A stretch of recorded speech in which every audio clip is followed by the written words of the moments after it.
Assalamualaikum warahmatullahi wabarakatuh. Salam sejahtera buat kita semua. Semoga kita semua senantiasa dalam lindungan Allah Subhanahu wa taala, Tuhan Yang Maha Esa. Perkenalkan, saya Agus Putra Murdani, SKM MKes, dosen tetap program studi S1 Gizi pada Sekolah Tinggi Ilmu Kesehatan Banyuwangi. Saat ini saya sedang mengikuti proses pengajuan sertifikasi dosen gelombang 1 tahun 2025 yang diselenggarakan oleh Kementerian Pendidikan Tinggi, Sains, dan Teknologi. Saya membuat video ini untuk melengkapi salah satu persyaratan dalam pengajuan sertifikasi dosen, yaitu pernyataan diri dosen dalam unjuk kerja Tridharma Perguruan Tinggi atau yang disingkat PDD UKT-PT.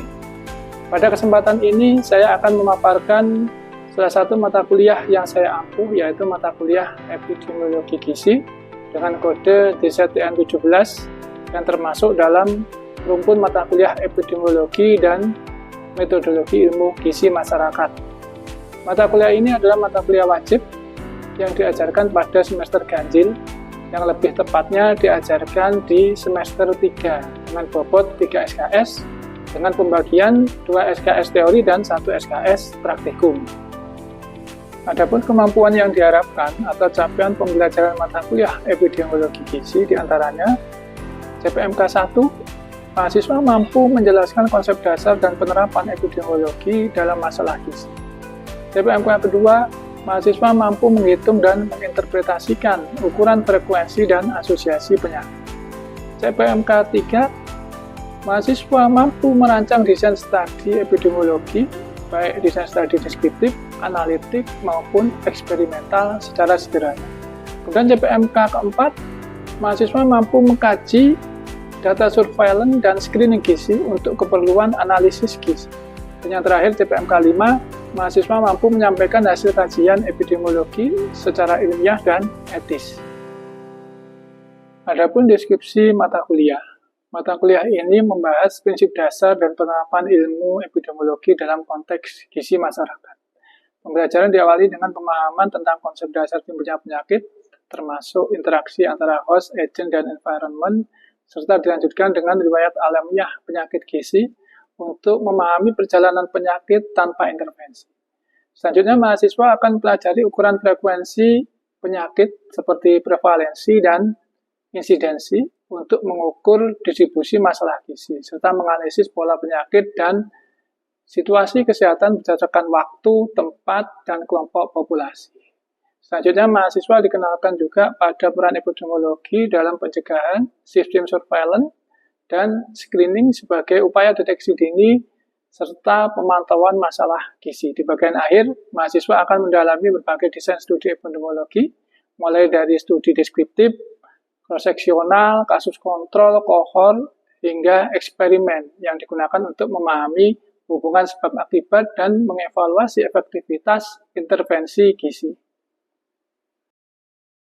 Adapun materi pembelajaran yang diajarkan diantaranya, yang pertama, konsep dasar timbulnya penyakit, 2, riwayat alamiah penyakit gizi, 3, ukuran frekuensi dan asosiasi penyakit, 4, pola penyakit dan situational analysis, 5, epidemiology and prevention, 6, surveillance epidemiologi, 7, screening, 8, desain studi deskriptif, 9, desain studi cross-seksional, 10, desain studi kasus kontrol, 11, desain studi kohort, dan yang terakhir 12, desain studi eksperimen. Sedangkan untuk sistem pembelajaran mata kuliah epidemiologi, sistem pembelajaran mata kuliah epidemiologi gizi menggunakan pendekatan outcome-based education and student-centered learning untuk mengembangkan kompetensi kognitif, afektif, dan psikomotor mahasiswa. Pembelajaran berlangsung selama 17 pertemuan, terdiri dari kuliah, praktikum, UTS, UAS, dan ujian praktek laboratorium, serta dilengkapi dengan tugas terstruktur dan pembelajaran mandiri. Salah satu pendekatan utama dalam pembelajaran mata kuliah epidemiologi gizi adalah case-based learning, yaitu melatih mahasiswa menganalisis kasus nyata dan data epidemiologi gizi seperti SSGI, Riskersdas, WHO, atau UNICEF, serta menyusun solusi dan desain studi berbasis bukti. Selain itu, pembelajaran didukung oleh media digital seperti Edlink, Siakat, Google Form, serta software statistik seperti SPSS, IPinfo, Excel untuk menunjang kreativitas, evaluasi, dan praktikum analisis data. Mahasiswa juga diarahkan melakukan pembelajaran mandiri melalui jurnal ilmiah, e-book, dan data kesehatan nasional guna memperkuat literasi dan kemampuan berpikir kritis. Seluruh pendekatan ini bertujuan membentuk mahasiswa yang aktif, analitis, dan mampu menyampaikan kajian epidemiologi secara ilmiah dan kontekstual. Adapun metode pembelajaran yang digunakan diantaranya metode ceramah interaktif digunakan untuk menyampaikan konsep dasar epidemiologi gizi secara sistematis disertai tanya jawab untuk meningkatkan pemahaman dan partisipasi mahasiswa. Selanjutnya menggunakan metode diskusi kelompok. Mahasiswa dibagi ke dalam kelompok kecil untuk membahas studi kasus atau isu aktual terkait gizi dan epidemiologi guna melatih keterampilan berpikir kritis, kerjasama tim, dan penyampaian argumen secara ilmiah. Selanjutnya menggunakan metode studi kasus, melatih mahasiswa menganalisis permasalahan nyata epidemiologi gizi menggunakan data seperti SSGI dan Diskersdas untuk menerapkan teori ke konsep ke konteks praktis. Selanjutnya menggunakan metode simulasi. Digunakan untuk melatih mahasiswa menghitung ukuran epidemiologis dan topik screening, surveillance, dan desain studi dengan menggunakan data simulasi. Selanjutnya menggunakan metode latihan soal. Digunakan untuk melatih keterampilan mahasiswa dalam menghitung dan menginterpretasikan ukuran frekuensi serta asosiasi penyakit baik secara individu maupun kelompok. Selanjutnya menggunakan metode praktikum. Melatih mahasiswa menyusun desain studi epidemiologi sederhana dalam bentuk proposal atau simulasi mini riset. Selanjutnya metode penugasan terstruktur meliputi kajian pustaka, analisis data surveillance gizi, dan pemetaan situasi kesehatan berbasis data epidemiologi. Dan yang terakhir, menggunakan metode pembelajaran mandiri. Mendorong mahasiswa mengkaji literatur ilmiah dan laporan resmi secara mandiri untuk memperkuat literasi akademik dan refleksi kajian. Sedangkan untuk sistem penilaian dalam mata kuliah epidemiologi gizi dilakukan secara komprehensif dan berimbang mencakup 3 komponen utama pembelajaran, yaitu kognitif, afektif, dan psikomotor. Komponen kognitif memiliki bobot sebesar 60% dan mencerminkan kemampuan mahasiswa dalam memahami, menganalisis, serta mengaplikasikan konsep epidemiologi gizi yang dinilai melalui ujian tengah semester sebesar 40%, ujian akhir semester 40%, dan kuis atau latihan soal sebesar 20%. Kemudian komponen afektif berbobot 25% berfokus pada aspek kehadiran aktif sebesar 45%, sikap dan perilaku akademik 45%, serta partisipasi dalam diskusi kelas sebesar 10%. Sementara itu, untuk komponen psikomotor memiliki bobot 15% yang mencerminkan keterampilan praktis mahasiswa dinilai melalui pelaksanaan praktikum, yaitu sebesar 60%, serta penyusunan laporan, seminar kasus, dan jurnal tugas sebesar 40%. Nah, sistem penilaian ini dirancang untuk memberikan gambaran menyeluruh terhadap pencapaian pembelajaran mahasiswa secara akademik, sikap, dan keterampilan. Demikian penyampaian terkait mata kuliah yang saya ampuh sebagai bagian dari dokumentasi kinerja pendidikan dalam pengajuan sertifikasi dosen. Selanjutnya akan ditayangkan contoh video pembelajaran yang mempresentasikan suasana dan metode pengajaran di dalam kelas. Ya, Assalamualaikum warahmatullahi wabarakatuh. Waalaikumsalam warahmatullahi wabarakatuh. Selamat pagi, salam sejahtera buat kita semua. Alhamdulillah kita bisa berkumpul pada hari ini. Sehat semua ya, adik-adik? Alhamdulillah. Semangat pagi ya, ini kan masih pagi, jadi harus semangat. Sudah siap ya untuk menerima materi? Sudah. Baik, sebelum kita mulai ya, ada baiknya kita berdoa terlebih dahulu ya, supaya kita diberikan pemahaman ya, diberikan manfaat nantinya untuk bisa menerima materi nantinya. Mari kita berdoa sesuai dengan keyakinan masing-masing. Berdoa mulai.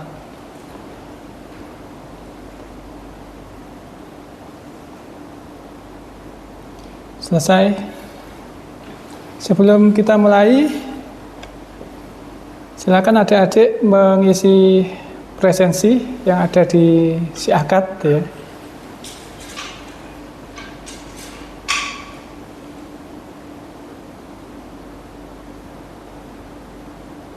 Sambil mengisi asensi ya.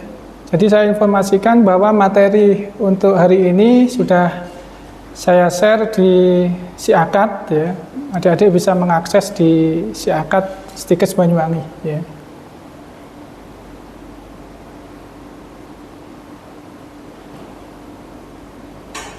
Sudah selesai semua absensinya? Baik. Jadi untuk pertemuan hari ini materinya terkait ukuran frekuensi dan asosiasi penyakit ya. Jadi sebelum kita mempelajari terkait ukuran frekuensi penyakit dan asosiasi penyakit, mungkin ada yang masih ingat materi untuk pertemuan sebelumnya. Baik, sebelum kita mulai pembelajaran, mungkin ada yang bisa mereview untuk pertemuan sebelumnya. Saya Bapak. Ya, silakan Mbak Putri. Jadi di pertemuan sebelumnya kita belajar terkait dengan riwayat alamiah penyakit gizi. Jadi riwayat alamiah penyakit gizi menggambarkan terkait dengan perjalanan penyakit gizi dari fase sehat hingga timbulnya gejala, komplikasi, dan kematian tanpa intervensi apapun. Dan terbagi menjadi dua fase, yaitu yang pertama ada fase prepatogenesis dan juga fase patogenesis. Fase prepatogenesis sendiri merupakan fase di mana individu belum terkena penyakit dan memiliki faktor resiko, yaitu faktor resiko terkait lingkungan, status sosial, dan juga pola makan. Dan yang kedua yaitu ada fase patogenesis yang merupakan fase di mana penyakit sudah mulai timbul di dalam tubuh. Baik, jadi masih ingat ya, jadi yang kemarin itu kita mempelajari terkait riwayat alamiah penyakit ya. Jadi bagaimana proses perjalanan penyakit itu ya, mulai dari awal individu masih sehat, kemudian sampai muncul penyakit ya, timbul gejala sampai sakitnya itu. Kemudian di sini apa kaitannya dengan pertemuan hari ini ya? Jadi kalau ukuran frekuensi ini dapat membantu menggambarkan ya, distribusi penyakit pada tahapan perjalanan penyakit. Nah, misalkan ini contohnya prevalensi terkait stunting ya. Ternyata stunting itu tinggi. Nah, ini bisa menggambarkan bahwa jumlah kasus stunting di anak, di balita itu ya, ini berada pada fase patogenesis. Artinya pada fase ketika stunting atau penyakit itu sudah muncul, sudah nampak, sudah terlihat pada anak. Itu ya. Nah, ini kaitannya dengan ukuran frekuensi. Nah, kemudian kaitannya dengan asosiasi penyakit. Nah, namanya asosiasi itu kan melihat hubungan ya, hubungan antara paparan sama timbulnya penyakit gitu ya, atau antara faktor risiko dengan timbulnya suatu penyakit gitu ya. Nah, misalkan di sini dalam fase prepatogenesis. Namanya prepatogenesis itu penyakit itu belum timbul, belum muncul ya pada seseorang itu. Nah, jadi di sini bisa melihat ya dari ukuran asosiasi itu. Jadi bisa membantu mengidentifikasi faktor risiko ya untuk terjadinya suatu penyakit. Ya, misalkan ini ya, misalkan pola makan yang tidak sehat ya, yang mengkonsumsi makanan siap saji. Nah, ini bisa mempengaruhi, bisa meningkatkan risiko terjadinya obesitas. Nah, jadi di sini obesitas sebenarnya belum nampak di situ ya, karena ada faktor risiko, sehingga bisa meningkatkan risiko obesitas itu tadi. Nah, ini juga misalkan pada fase patogenesis ya, untuk ukuran asosiasi bisa membantu menilai efektivitas dari suatu intervensi atau program dari ini program kesehatan misalkan, atau mendeteksi dini misalkan hubungan konsumsi zat besi terhadap ini penurunan anemi gitu, misalkan seperti itu.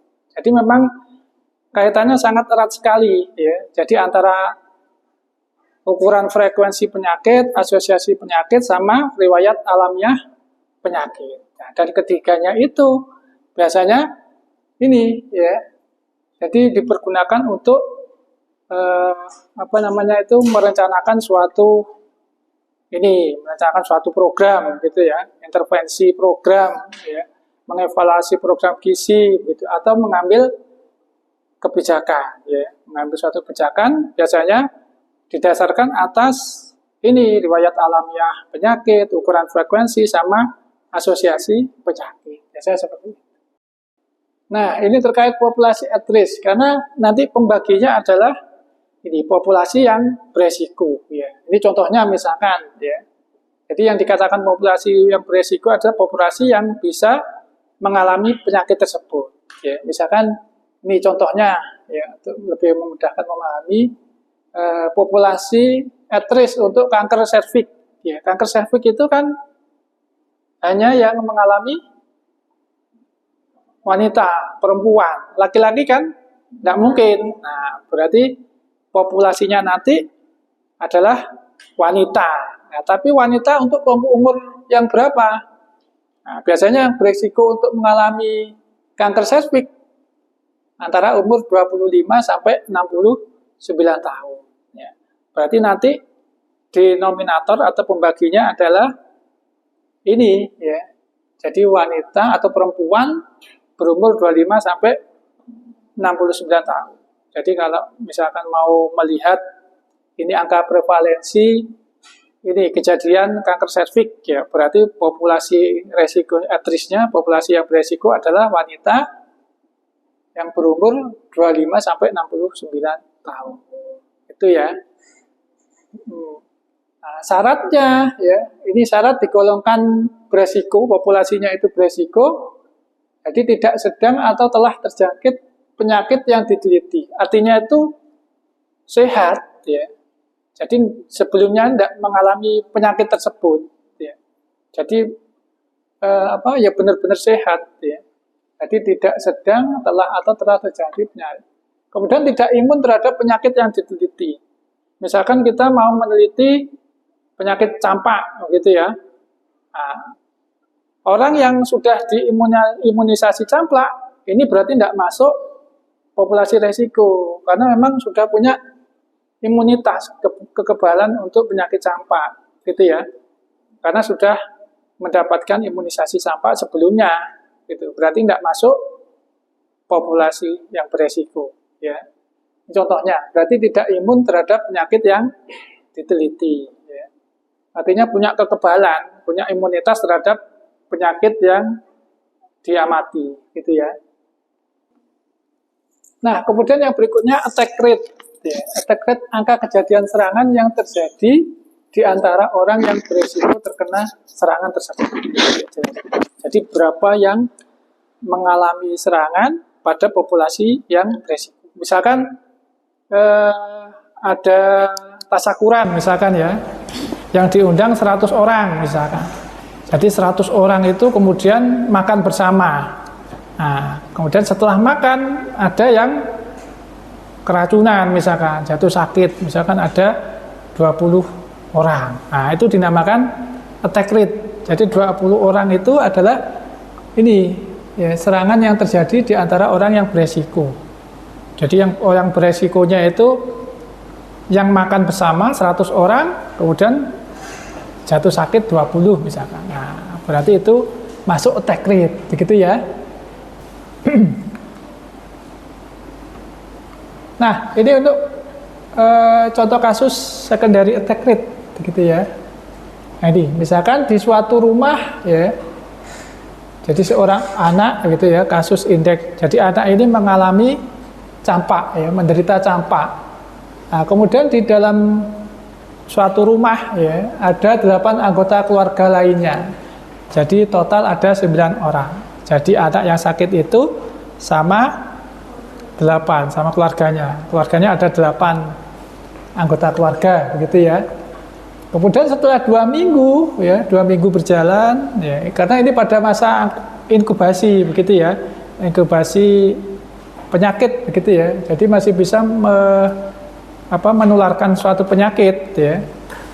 Jadi yang pertama itu ini ya, ada seorang anak, attack rate-nya ya, attack rate ya, serangan pertama itu 1 anak ya, kemudian setelah 2 minggu ada 4 ya, keluarga yang mengalami sakit gitu ya. Jadi dari 8 keluarga itu ya 4 orang mengalami sakit campak gitu ya. Tapi di sini diketahui bahwa 1 orang anggota keluarga telah memiliki riwayat campak sebelumnya. Tadi itu karena mungkin sudah mendapatkan imunisasi campak gitu ya. Makanya kebal terhadap serangan campak tadi, penyakit campak. Makanya tidak ini dianggap kebal sehingga tidak termasuk dalam populasi yang beresiko ya. Berarti awalnya ada 8, karena 1 kebal, berarti populasi resikonya berapa? 7. Berarti 8 dikurangi 7, karena 1 sudah kebal, gitu ya. Jadi populasi resikonya 7. Nah, berapa secondary attack rate-nya? Nah, ini. Jadi yang populasi beresikonya ada 8 orang, karena 1 kebal, berarti populasi resikonya 7 orang. Nah, kasus barunya atau secondary attack rate-nya ada 4 orang. Nah, kasus indeks ini yang anak pertama tadi, ya, berarti tidak masuk hitungan, gitu ya. Nah, berarti secondary attack rate-nya 4 dibagi 7 dikali 100%. Jadi ada 57,1%. Itu ya. Nah, ini. Jadi rumah ya.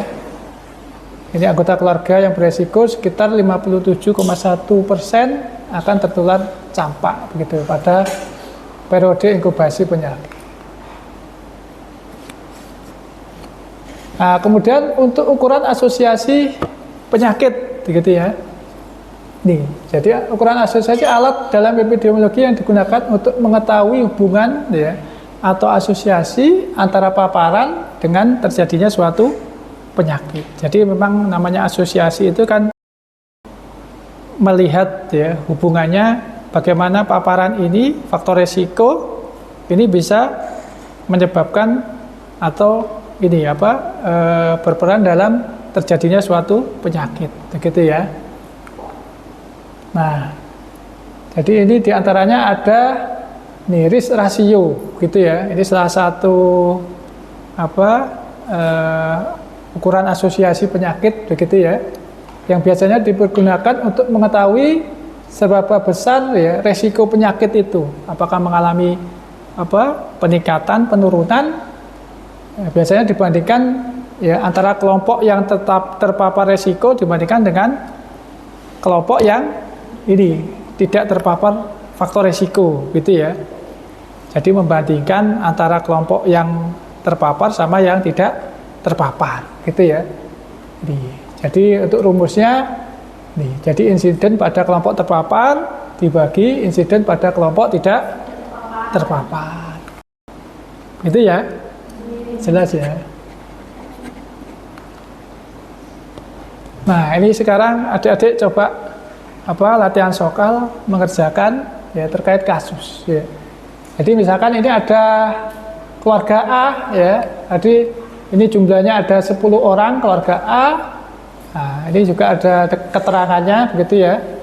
Jadi yang kuning itu kasus kedua, yang hijau kasus pertama, kemudian ini yang sehat, kemudian yang merah itu kebal terhadap suatu penyakit misalkan. Ya, ada keluarga A, keluarga B. Coba adik-adik hitung berapa attack rate-nya dan berapa secondary attack rate-nya, gitu ya. Baik, sudah selesai. Ini menghitung, ada yang bisa menjawab. Jadi untuk keluarga A berapa attack rate-nya sama secondary? Iya, Mbak Putri, silakan. Oke, bisa menjawab Bapak. Untuk jawaban pertama, attack rate dari keluarga A yaitu 1/8 atau 0,125%. Nah, untuk jawaban yang kedua dari secondary, attack rate dari keluarga A sebanyak 4/7 atau 0,57%. Jadi betul sekali, tepat sekali jawabannya. Untuk attack rate itu, jadi memang serangan pertama atau kasus pertama itu, nah di sini jumlahnya ada 1 ya. Jadi 1, kemudian untuk pembaginya adalah populasi yang beresiko.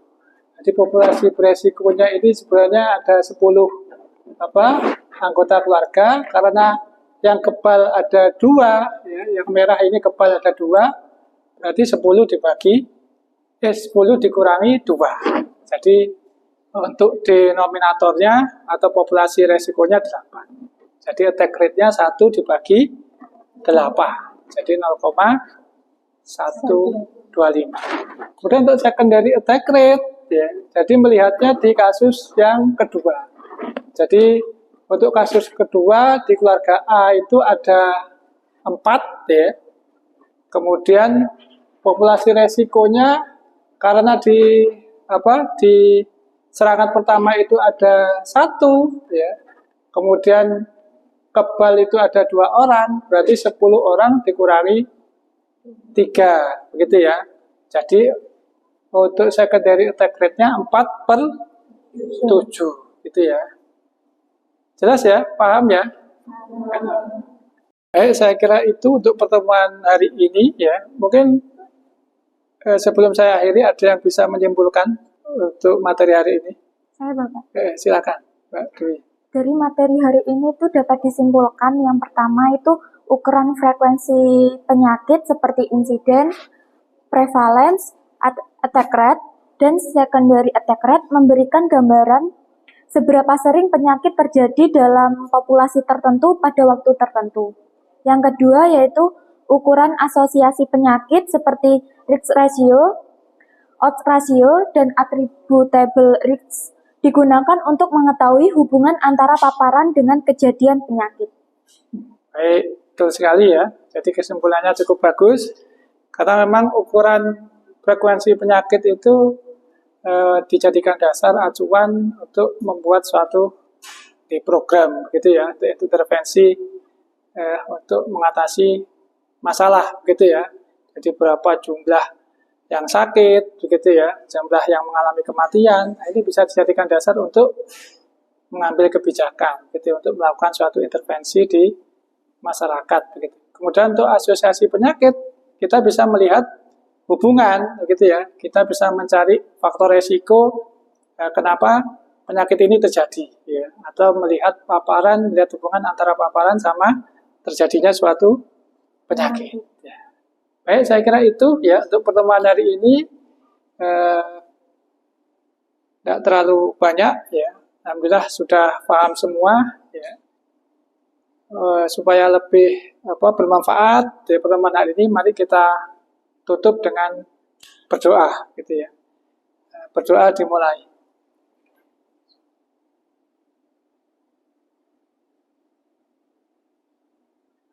Doa selesai. Baik, saya kira itu ya yang bisa saya sampaikan. Mudah-mudahan pertemuan hari ini bermanfaat buat kita semua. Kurang lebihnya saya mohon maaf. Saya akhiri. Ihdinas siratal mustaqim. Assalamualaikum warahmatullahi wabarakatuh. Waalaikumsalam warahmatullahi wabarakatuh. Demikian video dokumen pernyataan diri dosen dalam unjuk kerja Tridharma Perguruan Tinggi atau PDDO KTPT untuk pembelajaran mata kuliah epidemiologi gizi pada program studi gizi di Sekolah Tinggi Ilmu Kesehatan Banyuwangi. Semoga video ini dapat menjadi bahan pertimbangan yang baik, yang bermanfaat dalam proses pengajuan sertifikasi dosen gelombang 1 tahun 2025 yang diselenggarakan oleh Kementerian Pendidikan Tinggi, Sains, dan Teknologi. Sekian, terima kasih. Wabillahi taufiq wal hidayah. Wassalamualaikum warahmatullahi wabarakatuh.